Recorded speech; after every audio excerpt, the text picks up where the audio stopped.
നിങ്ങൾ ഓക്കെ ആണോ? ഓക്കെ അല്ലേ? ശരി, എന്നാ ശരി ട്ടാ, ഓക്കെ ട്ടാ.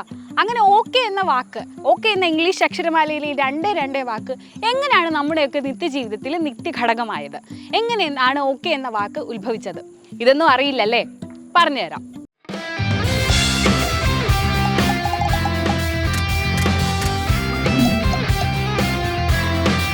ഏതെങ്കിലും ഒരു അവസരത്തിൽ മാത്രമേ ഈ ഓക്കെ പ്രയോഗിക്കാവൂ എന്നൊന്നുമില്ല കേട്ടോ.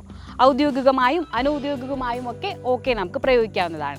ഓക്കെയുടെ പിറവിയെ പറ്റി പല രീതിയിലുമുള്ള തർക്കങ്ങൾ നിലനിൽക്കുന്നുണ്ട്. ഏകദേശം ഒരു 200 വർഷത്തോളം പഴക്കം ഈ വാക്കിനുണ്ട് എന്നാണ് കരുതപ്പെടുന്നത്. 1830കളുടെ അവസാനത്തിൽ ബോസ്റ്റണിലാണ് ഓക്കെ ഉത്ഭവിച്ചതെന്നാണ് പറയപ്പെടുന്നത്.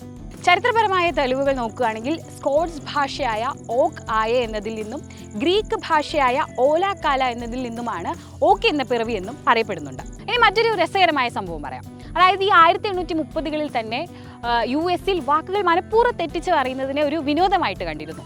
അങ്ങനെ എല്ലാം ശരിയാകുമെന്ന് അർത്ഥം വരുന്ന ഓൾ കറക്റ്റ്, അതായത് അതിൻ്റെ സ്പെല്ലിംഗ് വരുന്നത് OLLKORRECT, ഓൾ കറക്റ്റ് എന്ന് പറയുന്ന ഈ വാക്കിനെ ചുരുക്കി ഉപയോഗിക്കാൻ വേണ്ടിയാണ് ഓക്കെ ഉപയോഗിച്ചതെന്നും പറയപ്പെടുന്നുണ്ട്. അതുപോലെ ഈ ഓൾ കറക്റ്റ് എന്ന് പറയുന്ന വാക്കുണ്ടല്ലോ, നമ്മളിപ്പോൾ സൂചിപ്പിച്ച ആ വാക്ക് സാധാരണക്കാരായ ജനങ്ങൾ അതിനെ തെറ്റായി ഉപയോഗിച്ചതാണെന്നും അങ്ങനെ അറിവില്ലായ്മയിൽ നിന്നാണ് ഓക്കെ എന്ന വാക്ക് രൂപപ്പെട്ടു വന്നതെന്നും പറയപ്പെടുന്നുണ്ട്. 1839 മാർച്ച് 23-ന് ബോസ്റ്റൺ മോർണിംഗ് പോസ്റ്റ് എന്ന് പറയുന്ന പത്രത്തിലും ഓക്കെ എന്ന വാക്ക് ഉപയോഗിച്ചു തുടങ്ങി. അങ്ങനെയാണ് ആദ്യമായി അച്ചടി മേഖലയിൽ ഓക്കെ എന്ന വാക്ക് പ്രയോഗിച്ചു തുടങ്ങിയതെന്നും കരുതപ്പെടുന്നുണ്ട്.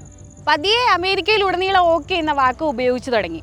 1840-ൽ നടന്ന അമേരിക്കൻ പ്രസിഡന്റ് തെരഞ്ഞെടുപ്പിലാണ് ഓക്കെ എന്ന വാക്കങ്ങ് ഹിറ്റായത്. തുടർഭരണത്തിനായി അമേരിക്കയിൽ മത്സരിച്ച ഡെമോക്രാറ്റിക് പാർട്ടിയുടെ സ്ഥാനാർത്ഥിയായിരുന്നു മാർട്ടിൻ വാൻ ബ്യൂറൻ.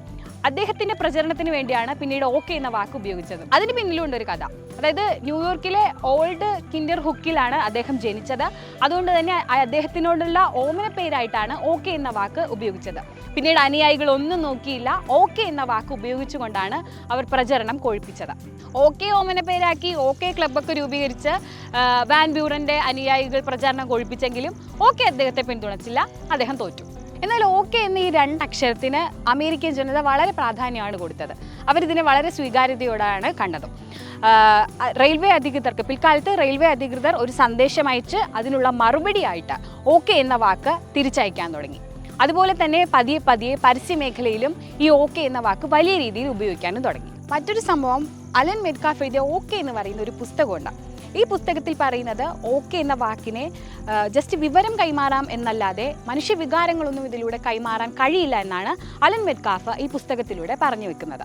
അപ്പോൾ ഗൈസ്, നിങ്ങൾ ഓക്കെ അല്ലേ എന്ന് പറയുന്ന ഒരു ചോദ്യം പോലും പലർക്കും ആശ്വാസമാവാറുണ്ട് അല്ലേ? അങ്ങനെ ഓക്കെയുടെ ചരിത്രം ചകഞ്ഞു പോയാൽ അതിങ്ങനെ വിശാലമായി നീണ്ടു കിടക്കാമെന്ന് എല്ലാവർക്കും മനസ്സിലായല്ലോ. അപ്പോൾ ശരി, ഓക്കെ.